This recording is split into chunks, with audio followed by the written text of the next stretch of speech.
Hey, my name is Lenny, and I'm guilty of not giving a shit anymore. This is my testimony to my future me, to remind myself to what it means to really live. I hope I will be proud of me.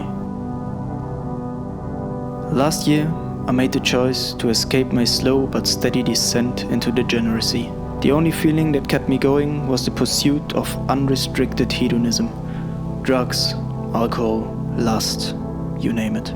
I felt my soul crying inside of me, begging me to stop. Every weekend was bringing me further away from heaven, so I had to leave, and I left. Now, 1 year later, I have no regrets. I can almost say that I'm happy, sometimes, and that's progress. I always wanted to be a filmmaker, and I'm pursuing it for quite some time now. My biggest dream was and is to win the Cannes Film Festival one day. Standing on the stage, tears running down my face, barely being able to speak, and just thanking my parents for everything they've done for me. That dream of mine will be a long run, that I know. No shortcuts. But the older I get, the more I think I might not have what it takes to get there.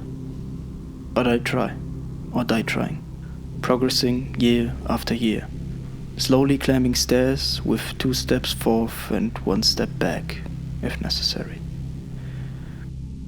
What do I exactly mean with stopping to give a shit? Embracing the unknown, facing my fears, standing my ground for what I believe in, living a righteous life and doing good whenever I can. That's who I want to be. But in order to flourish, I had to change the environment that was holding me back. So I worked my ass off, doing shitty jobs without any meaning, until I saved enough to leave.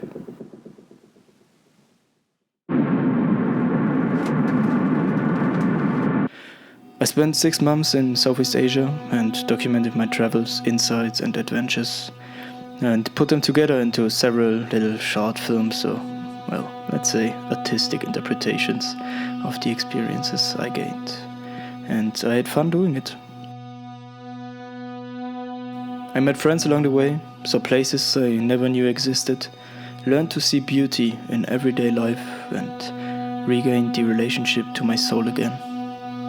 I felt like a new human being, freed from desire, protected from evil. And then I had to get back, because, as expected, my money ran out. I thought to myself that I will not fall into old habits again, but after a few weeks I realized that this would not be possible. Pressured by society's expectations, I found myself surrounded by people driven by greed and personal gain again. And the weird thing was, I wanted to impress them, or at least be accepted, because I felt I had to. This is the way society wants me to be. I worked 2 jobs to get money, while drinking heavily on the weekends again, to forget the week I just had. It wasn't drinking out of pleasure, it was drinking to not fear. Drinking to not feel the shame of my existence. The burden of consciousness became present again. 6 months forward, I am where I started 1 year ago. At the bottom, but dedicated. This time, I can do it, I think. It will be my last chance. I hope not. I will turn 27 in a month. That's not old, but at 20 I thought I will have it all figured out by 25. Well. So, once again, I saved enough to leave, wanting to get better, conquer myself once again, to be strong enough to resist the environment I eventually have to come back again. I learn from my mistakes, even though I will still do them occasionally. That's human, I guess. But this time, I will give it my all. The pursuit of happiness and peace starts again. I know that traveling is not a solution for personal issues, but it can give you the environment for your soul to resurface the underlying cause of one's misery. And when you know what the problem is, it will be easier to fix. I know that this lifestyle of working 6 months to escape 6 months will not make me rich. I also know that I'll probably never be acknowledged for the films I'll make. Heck, I might not even be a good filmmaker after all. But I'm at peace with that. I know how my life should be, to give me the feeling of fulfillment, and that I will pursue no matter what. It's a great experience to wake up and being able to look at yourself in a mirror without any sight of shame, perhaps even a smile. Life is too short to give a shit about what others think. It's easier said than done, of course. The war against the mind begins every day after waking up. I can be the most confident I've ever been the night before, falling asleep to that particular feeling, and then wake up the next day thinking I lost it all again. But I'm getting closer, year by year, day by day. I created a bucket list on my phone I want to fulfill before I die. Some things I already did, some I will do in the future. Looking at the list keeps me going in weak moments, reminding me of adventures that are yet to experience. But without action, there are no results, so I better get going.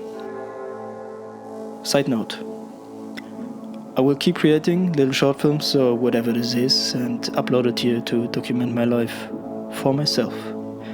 In the case that there are people who are watching this video, I wish you the best, and I hope that you all have a sense of fulfillment in your life, or that fulfillment finds you.